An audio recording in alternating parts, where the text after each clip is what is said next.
What's going on, guys? It's your boy Scared Soldier back with another Borderlands video, and in today's video we're going to be discussing all the things endgame of Borderlands 4 because there's a lot of information out there and we just want to organize it all to get everybody's mind ready for what to do after the campaign is done.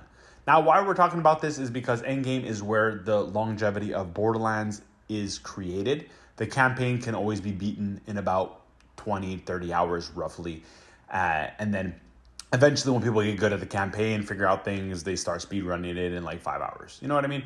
So the bulk of where the game is at is the end game, and we're going to break down everything you need to know in order. So here we go. You beat the campaign. What do?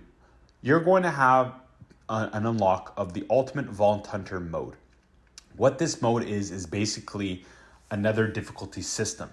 So first of all, you are going to be getting a post-game experience with Ultimate Vault Hunter mode, where you're going to have the chance to rank up your Ultimate Vault Hunter mode by 5 ranks. So there's a total of 5 ranks that we know. Maybe in the future they might increase it or not. We'll see. This gives you more rewards, right? And more challenges. So that's what the whole advantage of Ultimate Vault Hunter is. It's going to give you a different experience, more challenging experience. So once you unlock that and you beat the campaign for the first time, then you also can build a new character, and you can start a new character right away at level 30. So you don't have to replay all of the old missions, or you can at least get through the early level part of the character if you want to get straight into a level 30 character. So the max level is level 50 for the characters, just so you know. And you're going to get a character level 30 right away. So boom, which is kind of cool if you want. But I don't recommend it. I actually would recommend grinding from level 1 so you can learn the character the best way possible so you can make the best build for him. Eventually down the road, sure, take advantage of that. But I think if for the second or third character playthrough that you do, learn the character, take that a little extra time. But it's up to you. Next, you're going to be getting another unlock. So you're going to be getting a new skill tree, and it's going to be under specializations. Specializations are like the Guardian rank in Borderlands 3. So you accumulate experience by playing the game via challenges, killing bosses, side quests, whatever it is, and you're going to be getting experience. With that experience, you can then decide to invest in the skill trees that you unlock. So they're kind of skill trees, and the skill trees are Survivor, Brute, Sharpshooter, and Runner. So they're 4 different types. They're like themes, right? So if you put 2 and 2 together, Survivor is going to be more survivability. So if you decide to put some points in Survivor, you will be getting increased max health, max shield, shield recharge rate, things like that. I don't know all the details, but that's basically the theme. You have Brute, which is probably be focused around melee damage. You have Sharpshooter, probably around critical and sniper damage. And then Runner, which is probably be about movement speed. So that is going to be some of the bonuses you can start to invest in, as well as your regular skill tree. So that's another bonus of Endgame. Next, we are going to be gifted some rotating weekly content. So every week we're going to be getting wildcard missions, Big Encore Boss, and Maurice's Black Market Machine. I'll explain all of them right now. So for the weekly wildcard missions, these come with guaranteed legendary drops. So that's good because in Borderlands 4, legendaries won't just drop like candy like they did in Borderlands 3. It's going to be a lot harder to get legendaries to drop. So when you have events like that, you're going to want to take advantage to have the best possible chance to get yourself a legendary. The next way you can get a better rate of a legendary weapon to drop is through Big Encore Boss. So this is accessed by the Moxie's Big Encore machine, and you're going to pay Iridium to access it. And there's going to be bosses that are different depending on the week. And that boss will have a higher chance to drop its dedicated loot and even better loot at that. So that's amazing. Lastly, you have Maurice's Black Market Machine, which was pretty famous in Borderlands 3 eventually, near the end game. And you can get some pretty nice stuff in that market, in that vending machine, essentially. And how it works is that if you are in your lobby and you find that machine somewhere in Kairos, let's say there's a light show. That's a really great legendary. You can call over your friends, tell them to come to your lobby, and they can get the same gun from your lobby, etc., etc. So it's a cool co-op kind of style. Next, you have one, and I think it's a little complicated in the beginning, but that's the firmware system. The firmware system is actually quite different.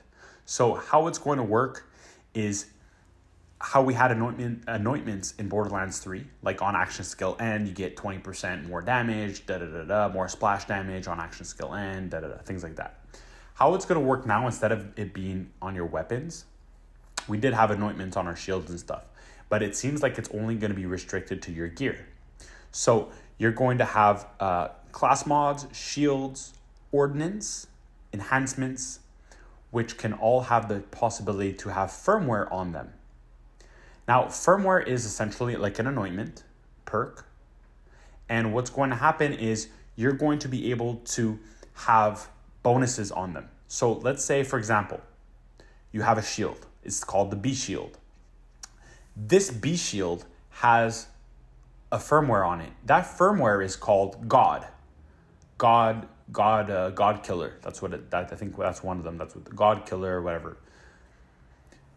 That God Killer firmware is going to have 3 different bonuses on it. When you first get it, you're going to have one bonus, and it's going to be 20% more splash damage. Now, to get the other 2 bonuses, you will have to complete the set. It's a gear set. So you have to get 2 other pieces, combine them together, and then you will be able to get the other bonuses. Each firmware has 3 total bonuses on them, so 3 different roles. And you can actually, I believe, and I would have to play the game. I'm not one of the cool YouTubers who had early access, but you can have, I think, up to 4 firmwares per build, and 4 firmwares times 3 bonuses is total of 12 bonuses for the entire build. So that's a lot of bonuses for your build, which can give lots of dynamic builds in the future, lots of farming for those gear sets, for those firmwares systems that you really want to make the ultimate builds. Now, there's different firmwares that are available depending on your Vault Hunter mode. So you can get rarer and better firmwares the higher up your ultimate Vault Hunter rank is. But that is what's existing in the game. So firmware is going to be a really crazy system that's going to enhance your build. Then you have, of course, free seasonal events. You have like the Halloween stuff, Christmas stuff, things like that. And then, of course, we have invincible bosses. So invincible bosses are one of our favorite things to do in Endgame, because that's why we want to make our Vault Hunters so powerful, is because we want to kill things that are hard to kill fast. So these are going to be raid style. And some of them are going to be no immunity phases, some of them with immunity phases, and they're going to be pretty tough apparently to kill. So we're going to need some solid builds, but we're going to be having invincible bosses, which is why you want to make your character as strong as possible, to kill them as fast as possible. There you go. Lastly, we have the Pearl Essence tier gear, which is the rarest legendary type of gear in the game and can be even the most powerful gear in the game. And that's extremely rare to drop, so you can just imagine how long it takes to farm pearlescent gear. So you're very, very, very lucky if you get a piece of that. So pretty much that's what we have to look forward to. We also are going to be getting more expansion packs in the future, so more story packs, like more story missions, more invincible bosses, more side quests, etc., and even more 2 new maps or 2 new regions in Kairos as well, if you guys got those expansion packs with the super deluxe version, as well as the bounty packs, which you're going to be getting 2 new Vault Hunters, which is going to increase the grind because you have more characters to increase. So without that being said, we have a lot to do in Borderlands. The grind is going to be huge. It's like a combination of Borderlands 2 with the farming level, and then the gunplay of Borderlands 3 without the bad story, with Borderlands 4 new mechanics, grappling, swimming, sliding, all that stuff, with all of the quality of life changes that the community has wanted for all this time. So Borderlands 4 has the potential to be one of the best Borderlands in the game. Lots of builds, lots of things to do. I can't wait to share that with you. So I'll be catching you in the next Borderlands 4 video. That's going to be on Saturday when the game drops. So I'll catch you in the next video. It's your boy Scare Soldier signing out.